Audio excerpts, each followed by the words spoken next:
Hey guys. Hey guys.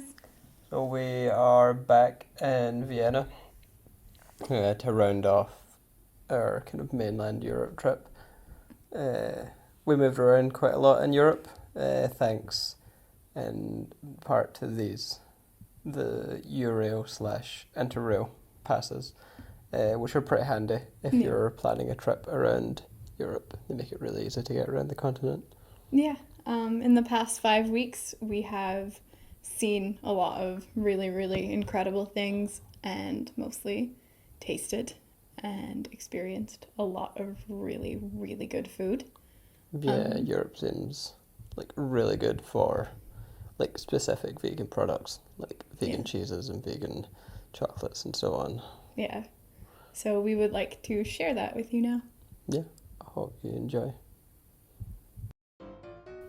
Our first stop in Europe was Vienna, Austria.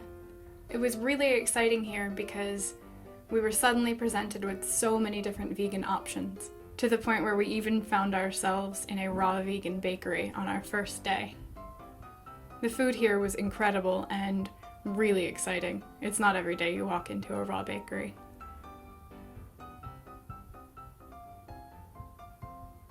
While we were in Vienna, the winter events were still on, and it was kind of cold, but not too cold to enjoy some vegan ice cream from Veganista.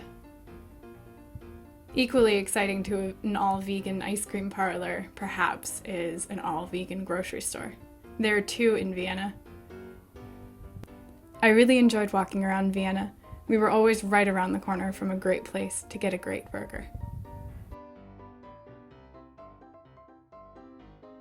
After this, we were on our first train and we were heading to Prague. We got there in the evening, just in time to go for dinner at P Level, an upscale vegan restaurant in Prague offering some amazing raw foods, which I was all about. Prague is a beautiful city with amazing architecture, amazing buildings. They're just beautiful things to see everywhere you look. We spent most of our time walking around in awe, and of course when we could, stuffing our faces with tasty food. Prague was a lot of fun. After that, it was off to Italy. Our time spent in Florence, Italy was absolutely amazing. I tried some new favorites and some old favorites at Dolce Vegan, all of which were delectable. We spent our days soaking in the free art and the amazing architecture that the whole city is just full of. We had ourselves a couple of picnics and more than a couple servings of gelato. The view of the city from Piazzale di Michelangelo and the way that the city looks at night is exactly what I imagined that Italy would be. After Florence, we headed a bit north to beautiful Venice. Not as vegan conscious as Florence, but certainly as vegan friendly. We managed to find a lot of tasty foods here, from pastas to pizzas. We spent our time wandering the canals and even did the traditional gondola ride. It was a lot of fun. Venice was one of my favourite stops on the trip so far. I was slightly sad to leave here and get on another train again. Due to a change in schedule, we found ourselves very briefly in Munich, just long enough to grab ourselves an incredible meal at a Mediterranean restaurant. It was the first time I ever had doner and I really enjoyed it. Then we were off to Bruges, where we spent most of our time in the search of Belgian chocolate. When we finally found it, we both agreed that it was definitely worth the long day.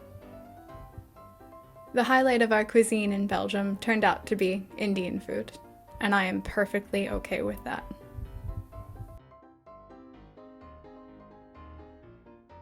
So yeah, Europe was a tremendous amount of fun. Yeah.